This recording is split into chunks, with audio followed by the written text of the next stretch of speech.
Hello. In this video, I'm going to show you how to quickly install Unreal Engine and FMOD. All used links will be in the description of this video. Let's start with installing Unreal Engine. Go to the Epic Games website, download the Epic Games launcher, and go through the entire installation process. Now that you have the launcher, open it up and log in or make an Epic Games account. Go to the Unreal Engine tab, click Library, and click the little plus on Engine Versions. I recommend the latest version, but since I have it already installed, I'll be using one of the older versions. Click Install and choose a directory. Go to Options and remove all the target platforms you don't intend to support.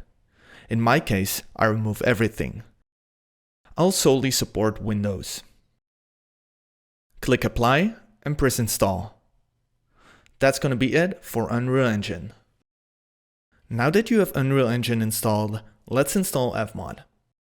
Go to the FMOD website and press Download. You're going to have to make an account and log in here as well. We need to download two files from here, FMOD Studio and FMOD for Unreal. I'm using the latest early access version here, but if you prefer a stable version, then use the latest stable version, which will be selected by default. Just make sure that for both downloads, you use the same FMOD version, you download for Windows, and download for the correct Unreal Engine version that you installed previously. Open the exe of the FMOD Studio download and go through the installation process. We'll be using the FMOD for Unreal zip file later. We've now prepared everything we need to start setting up our Unreal Engine FMOD project.